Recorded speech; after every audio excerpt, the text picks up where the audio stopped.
नमस्कार, मैं हूं करिश्मा और बंसल न्यूज़ की खास पेशकश आयुष्मान में आपका स्वागत है। जैसा कि आप जानते हैं कि आयुष्मान में हम हर बार स्वास्थ्य संबंधी समस्याओं पर खास जानकारी देते हैं। तो इसी कड़ी में आज हमारे साथ हैं डॉक्टर गणेश धानुका, जो कि बंसल हॉस्पिटल में नेफ्रोलॉजिस्ट हैं। डॉक्टर धानुका, आपका बहुत स्वागत है। धन्यवाद। तो आज हम बात करने वाले हैं किडनी फेलियर के मरीज का आखिर कैसा आहार हो, इसके बारे में बात करने वाले हैं। अगर आपके भी इससे जुड़े कुछ सवाल हो तो कार्यक्रम के दौरान आप सीधे हमसे जुड़ सकते हैं।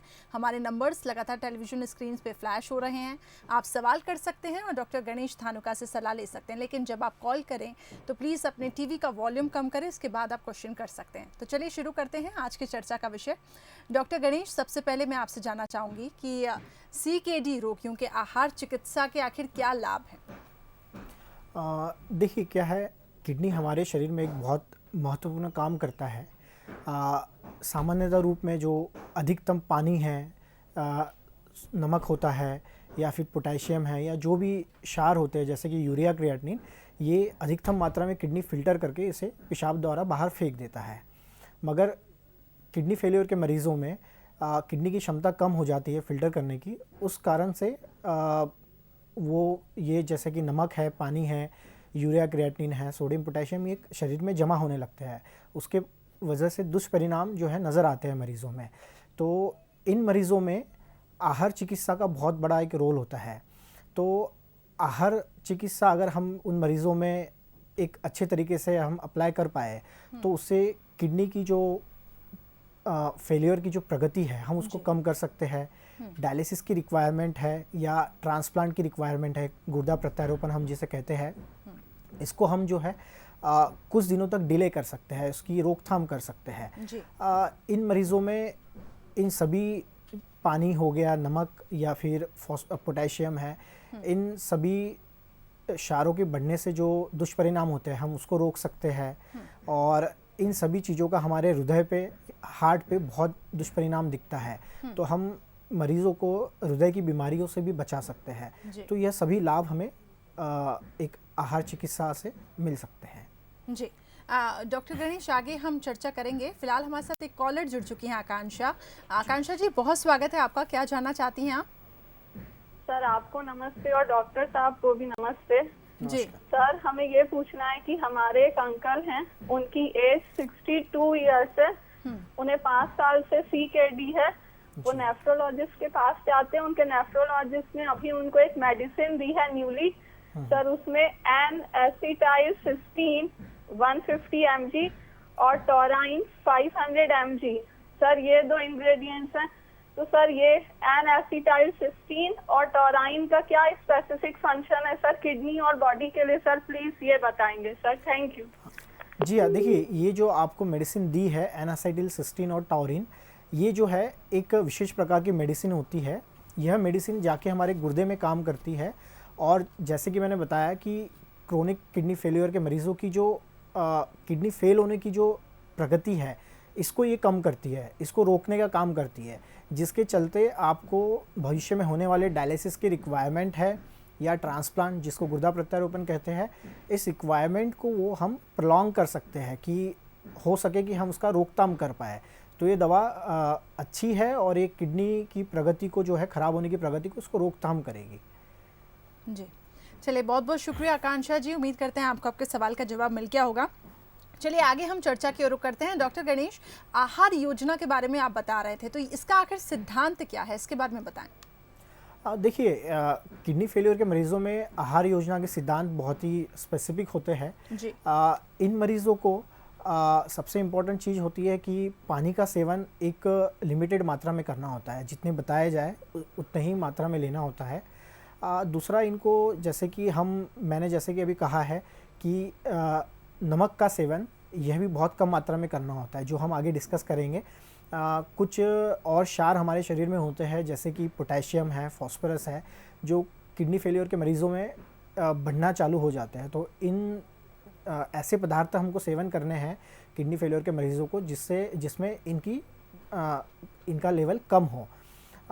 इन मरीज़ों में माल एब्सॉर्प्शन, जिसे हम कहते हैं, माल एब्सॉर्प्शन होता है कि खाने की भूख नहीं लगती है, खाने की इच्छा मर जाती है, तो इन मरीज़ों को मेरी राय है कि एक प्रॉपर डाइट बहुत ज़रूरी है।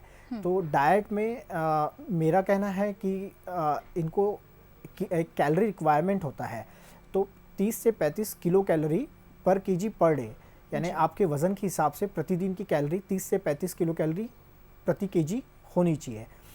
उसमें कार्बोहाइड्रेट की मात्रा आपको प्रॉपर होनी चाहिए।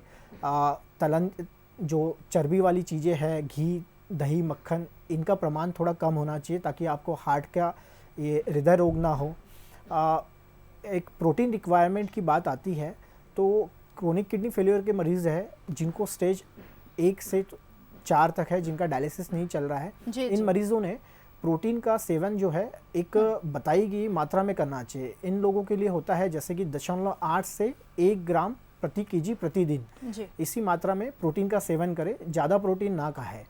मगर जो मरीज़ डायलिसिस पे आ चुके हैं उन मरीज़ों में डायलिसिस की वजह से भी कुछ प्रोटीन का लॉस होता है बॉडी में, तो इन मरीज़ों ने प्रोटीन का सेवन 1.2 से 1.5 ग्राम प्रति केजी प्रतिदिन के हिसाब से करना चाहिए। तो इन दोनों में थोड़ी डिफरेंस आ जाता है। और देखा गया कि किडनी फेलियर के मरीज़ों में कब्जियत की प्रॉब्लम बहुत ज़्यादा होती है और विटामिन्स की कमी भी होती है। तो इन मरीज़ों ने हाई फाइबर डाइट है और मल्टीविटामिन्स की टैबलेट जैसे कि आपके डॉक्टर्स या नेफ्रोलॉजिस्ट आपको बताया उस हिसाब से सेवन करना चाहिए। चलिए आगे हम और समझेंगे इसको, लेकिन इस वक्त हमारे साथ भूषण जी जबलपुर से जुड़ चुके हैं। भूषण जी, बहुत स्वागत है आपका, क्या जानना चाहते हैं सर? नमस्कार, मैं डॉक्टर साहब से ये जानना चाहूँगा जी कि जैसा कि उन्होंने कहा कि पानी की संतुलित मात्रा लेनी चाहिए, तो मतलब जैसे सामान्य व्यक्ति को 3 लीटर पानी बोला जाता है, तो कितना स्पेसिफिक पानी लेना चाहिए? पहला तो वो, और दूसरा जो किडनी प्रत्यारोपण होता है, क्योंकि मेरे एक रिलेटिव का भी हुआ था जी। और जैसा कि देखा है किडनी प्रत्यारोपण के बाद जो आयु होती है, मतलब 3 साल या 4 साल के बाद और किसी एलिमेंट से व्यक्ति की डेथ हो जाती है। जैसे मेरे रिलेटिव की कैंसर से हो गई थी, या सुषमा स्वराज जी के केस में भी देखा, या अरुण जेटली जी के केस में भी देखा, तो ऐसा क्यों होता है? जी डॉक्टर गणेश बताएं। देखिए भूषण जी, क्या है, एक नॉर्मल व्यक्ति को अपने प्यास के हिसाब से पानी पीना चाहिए। ऐसा किताबों में कहीं नहीं लिखा है कि 3 लीटर डेली पीना चाहिए। आपकी जितनी प्यास है, जितनी रिक्वायरमेंट है, जैसे गर्मी के दिनों में हमारी रिक्वायरमेंट बढ़ जाती है, ठंड के दिनों में कम हो जाती है, तो उसी हिसाब से हम पानी का सेवन करें तो अच्छा रहता है। जो किडनी फेलियर के मरीज़ हैं तो इनमें पानी की रिक्वायरमेंट 2 पार्ट में हम डिवाइड करते हैं। ये मरीज़ की पेशाब की मात्रा और शरीर में कितनी सूजन है इस पे डिपेंड करती है। जिन मरीज़ों को शरीर में सूजन नहीं है, पेशाब भी अच्छा आता है, जिनका डायलिसिस नहीं चल रहा है, इन मरीज़ों को हम पानी पीने की छूट देते हैं कि 1.5-2 लीटर पानी या जितना पेशाब आ रहा है उतना ही पानी वो पी सकते हैं। मगर किडनी फेलियर के मरीज़ जिनको सूजन है और पेशाब कम आता है या जिनका डायलिसिस चल रहा है, इन मरीज़ों को हम सलाह देते हैं कि ये कम पानी का सेवन करें। अमूमन हम इनको 800 ml से 1 लीटर तक पानी 24 घंटे में पीने के लिए कहते हैं। आपका दूसरा सवाल है कि गुर्दा प्रत्यारोपण के बाद मरीज़ की लाइफ में 3-4 साल बाद में, jैसे कि आपने कुछ एग्जांपल दिए हैं कि कुछ और कारण की वजह से मृत्यु हो जाती है। देखिए, ये एकमात्र संयोग है जो आपने बताया है अभी हमें एग्जांपल। जनरली गुर्दा प्रत्यारोपण के बाद नॉर्मल व्यक्ति की जैसे ही लाइफ होती है और हम एवरेज लाइफ 10 साल की मानते हैं, जो कि डायलिसिस पे अगर मरीज़ है तो हम 5 साल की उन्हें लाइफ कहते हैं। गुर्दा प्रत्यारोपण के बाद किसी मरीज़ में 25-25, 30-30 साल भी अपने ज़िंदगी के निकाले हैं, और वो भी एक हेल्दी लाइफ। और रही बात दूसरी बीमारियों की, तो दूसरी बीमारियां जिन मरीज़ों को गुर्दा प्रत्यारोपण नहीं है, जो नॉर्मल व्यक्ति है, उनको भी अचानक से कैंसर डिटेक्ट होता है और उनकी मृत्यु हो जाती है। तो जो भी आपने एग्जाम्पल कहे हैं, तो ये हो सकता है कि एक संयोग मात्र है। जी चलिए, बहुत बहुत शुक्रिया हमारे साथ भूषण जी जुड़ने के लिए। तो लगातार हम किडनी फेलियर को लेकर भी चर्चा कर रहे हैं। डॉक्टर गणेश, इसी कड़ी में आपसे पूछना चाहूँगी कि किडनी फेलियर के मरीजों को पानी और जो दूसरे पेय पदार्थ हैं उसको लेने में क्यों सावधानियां बरतनी ज़रूरी हैं? देखिए, किडनी फेलियर जब मरीज़ को हो जाता है तो हमारी किडनी की क्षमता कम हो जाती है। जैसे कि मैंने बताया, किडनी जो है अधिकतम मात्रा में जो पानी होता है, जो क्षार होते हैं, उनको हमारे पेशाब द्वारा निकालती है। अगर हमारी किडनी की क्षमता कम है और हम पानी पी रहे हैं और हमें पेशाब कम आ रहा है, तो वह पानी हमारे शरीर में जमा हो जाता है। जी। और वो पानी जब शरीर में जमा हो जाएगा तो उससे होने वाले दुष्परिणाम हमें नज़र आते हैं, जैसे कि पैरों में सूजन आना, पेट में पानी भर जाना, सांस फूलना, हमारा ब्लड प्रेशर जो है वो बढ़ सकता है। तो इन्हीं सभी गंभीर परिणामों से बचने के लिए हम मरीज़ को बताते हैं कि आप पानी कम सेवन करिए। जी, लेकिन इस दौरान डॉक्टर गणेश, ये कैसे हम जानें कि शरीर में पानी की मात्रा बढ़ गई है? हाँ, पानी की मात्रा अगर शरीर में बढ़ रही है तो आप देख सकते हैं कि आपका वज़न ये जो है डेली बढ़ रहा है। कि आप जैसे वज़न नापेंगे तो आपको नज़र आएगा कि आपका वज़न बढ़ रहा है, पेशाब कम है और आपके पैरों में सूजन है, पेट में पानी भर गया है, आपको ब्लड प्रेशर बढ़ रहा है और पहले के मुकाबले दवाइयों की ज़रूरत ज़्यादा पड़ रही है, या फिर आपको सांस में दिक्कत है, छाती में पानी भर गया है। तो यह सभी सिम्टम्स होते हैं जो हमें बताते हैं कि हमारे शरीर में पानी एक्स्ट्रा हो गया है। जी, चलिए, तो ये सिम्टम्स हैं जिसके ज़रिए आप जान सकते हैं कि आपके शरीर में पानी ज़्यादा है। फिलहाल हमारे साथ एक कॉलर सुमत मंडला से जुड़ चुके हैं। जी सुमत जी, बहुत स्वागत है आपका। क्या जानना चाहते हैं आप? मैं ये पूछना चाहता हूँ कि इसका क्या कारण है, किस रीजन से होता है और इसके होने के जी, किडनी फेलियर के बारे में आप बात कर रहे हैं? किडनी कैसे फेल जी। होती है, इसका क्या कारण है? जी, डॉक्टर गणेश बताएं। देखिए, किडनी फेलियर के कारण जो है, प्रमुख कारणों में है डायबिटीज़, जो मधुमेह की बीमारी है। पूरे वर्ल्ड का एक डाटा है, उसमें देखा गया है कि 50 से 60% लोगों में मधुमेह के कारण किडनी खराब होती है।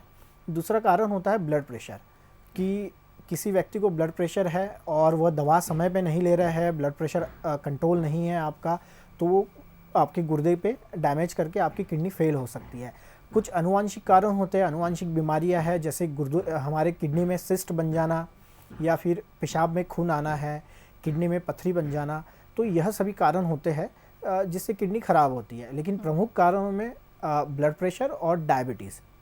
जी, चलिए, बहुत बहुत शुक्रिया। एक और कॉलर हमारे साथ विजय खरगोन से जुड़ चुके हैं। जी विजय, क्या जानना चाहते हैं आप? हाँ, नमस्ते मैडम। जी नमस्ते, क्या जानना चाहते हैं आप डॉक्टर से? मैडम, मेरी मदर है, उनकी एज है करीब 70 साल, उनको बार बार पेशाब आती है। जी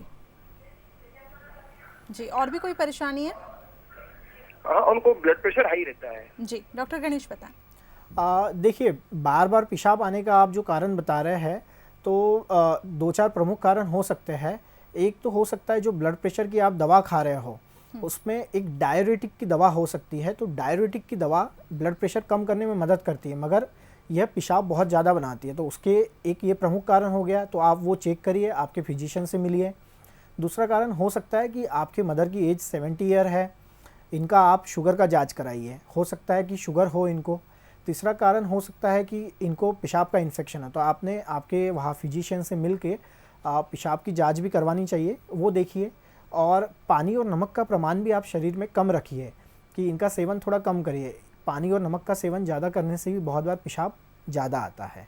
जी, चलिए, बहुत बहुत शुक्रिया हमारे साथ जुड़ने के लिए। डॉक्टर गणेश, आगे हम चर्चा करें कि किडनी फेलियर के मरीजों को आखिर कितना पानी लेना चाहिए, इसकी लिमिट क्या होनी चाहिए, ये बताएं। जी हाँ, जैसे कि मैंने अभी बताया था, ये डिपेंड करता है 2 चीज़ों पे, कि मरीज़ को शरीर पे कितनी सूजन है और कितना पेशाब आ रहा है। किडनी फेलियर के मरीज़ जिनको पेशाब बहुत अच्छे से आता है और जिनके शरीर में सूजन नहीं है, वह एक अच्छी क्वांटिटी में पानी का सेवन कर सकते हैं। मैं कहूँगा कि जितना आपको पेशाब आ रहा है, आप उसको क्वांटिफाई करिए, उसको नापिए और उसी हिसाब से आपको पानी का सेवन करना है। मगर जो मरीज़ है जिनको सूजन है, पेशाब कम आ रहा है, डायलिसिस पे है, इन मरीज़ों को मैं कहूँगा कि आपको पानी कम मात्रा में सेवन करना चाहिए, अमूमन 800 ml से 1 लीटर तक। और जो पानी का सेवन आप करेंगे तो उसमें सभी प्रकार के तरल पदार्थ आएंगे, जैसे कि सिर्फ पानी नहीं, आप चाय, कॉफ़ी, दूध, मिल्क पीते हैं या फिर कोई जूस ले रहे हैं, तो ये सभी प्रकार के तरल पदार्थ मिला के आपको 1 लीटर तक सेवन करना चाहिए। चलिए, तो ये हमने जाना कि कितना पानी का सेवन करना चाहिए, आगे भी हम इस पर चर्चा करेंगे। डॉक्टर गणेश, ये बताएं कि किडनी फेलियर के मरीजों को आहार में कम मात्रा में आके नमक लेने की सलाह क्यों दी जाती है, इसके पीछे का कारण क्या है? जी हाँ, देखिए क्या है, नमक जो है हमारे बॉडी में ब्लड प्रेशर मेंटेन करने में बहुत इंपॉर्टेंट रोल प्ले करता है। और हमारी किडनी अधिकतम मात्रा में जो नमक होता है शरीर में, उसको पेशाब द्वारा निकाल देती है। मगर किडनी फेलियर के मरीज़ों में किडनी की कार्यक्षमता कम होने के कारण वह नमक निकल नहीं पाता है और नमक शरीर में जमा हो जाता है। जब शरीर में नमक जमा हो जाता है तो वो अपने साथ साथ पानी को भी रोक लेता है, तो उसके कारण आपको कुछ दुष्परिणाम दिखते हैं, जैसे कि आपका बीपी बढ़ जाएगा, ब्लड प्रेशर बढ़ सकता है, शरीर में सूजन आएगी, सांस में दिक्कत आ सकती है। तो यह सभी दुष्परिणाम दिखने लगते हैं, तो उसके कारण आपकी जान को खतरा हो सकता है। तो इसीलिए मरीजों को हम कम नमक सेवन करने का सलाह देते हैं। जी, और नॉर्मल डाइट में भी ये कहा जाता है कि नमक का जितना कम इस्तेमाल हो उतना अच्छा है। आगे भी हम इस पर चर्चा करेंगे। इस वक्त हमारे साथ सत्यनारायण जी जुड़ चुके हैं। जी सर, आपका बहुत स्वागत है। क्या जानना चाहते हैं आप? मैं क्या, मेरी किडनी से रोग से ग्रसित हूँ मैं, और मेरा डायलिसिस चल रहा है। जी जी सर, और क्या जानना है इससे जुड़ा? तो मेरा क्रेटिनाइन क्या है कि 8-10 दिन में जाके 1-2 पॉइंट बढ़ जाता है। तो मैं डॉक्टर साहब पूछना चाहता हूँ कि इसको कम करने की कोई मतलब है इलाज? डॉक्टर गणेश बताएं। स्थिर रहे। देखिए सत्यनारायण जी, आपका अगर गुर्दा फेल हो चुके हैं दोनों और आप डायलिसिस पे है, तो मैं आपको सलाह दूंगा कि आप क्रिएटिनिन और यूरिया की वैल्यू को आप ना देखें। क्रिएटिनिन और यूरिया जो है हमारे बॉडी में डेली बेसिस पे बनता है, हमारे मसल्स और हमारी हड्डियों से बनता है। तो आप सप्ताह में 2 बार अच्छे से डायलिसिस कराएं, और यूरिया क्रिएटिनिन जो पेशेंट डायलिसिस पे होते हैं उनके लिए 5 मिलीग्राम से लेके 15 मिलीग्राम तक यह लेवल होना एक आम बात है। ये नॉर्मल तो नहीं है लेकिन आम बात है, क्योंकि इनका गुर्दा फेल हो चुका है और ये डायलिसिस पे है। तो आप अच्छी डायलिसिस कराइए और क्रिएटिनिन को देखना आप छोड़ दीजिए।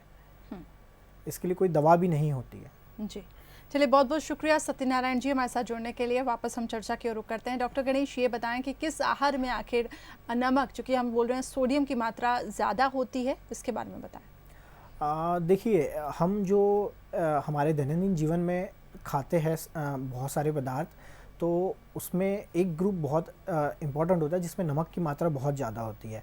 जैसे कि हम सादा नमक खाते हैं, आयोडीन युक्त नमक, काला नमक होता है, सेंधा नमक होता है, यह इसमें सभी में सोडियम की मात्रा बहुत ज़्यादा होती है। घर में खाने वाले अचार, चटनी है, पापड़ है, ठीक है, कोई हमारे घर में पैक्ड फूड आते हैं, जैसे कि पैक्ड फूड होते हैं, जैसे कि मछली हो गई है, चिकन है, ये सभी पदार्थ हो गए।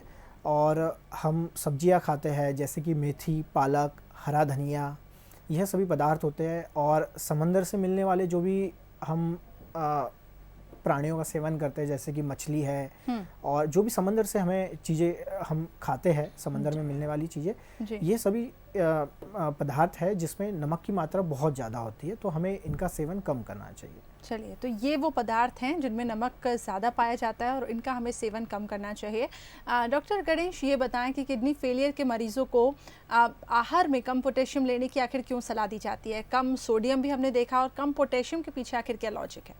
देखिए, कम पोटेशियम का सेवन इसलिए करना होता है कि जैसे कि नमक को या सोडियम को किडनी एक्स्ट्रा सोडियम को बॉडी से निकालती है पेशाब द्वारा, वैसे ही पोटेशियम का एक संतुलन बनाने में किडनी का एक अहम रोल है। जिन मरीज़ों का किडनी फेल हो गया है तो उनकी कार्यक्षमता कम हो जाती है, और अधिकतम मात्रा में जो हम पोटेशियम सेवन करते हैं वो किडनी द्वारा निकल नहीं पाता है, तो वो शरीर में जमा हो जाता है जी।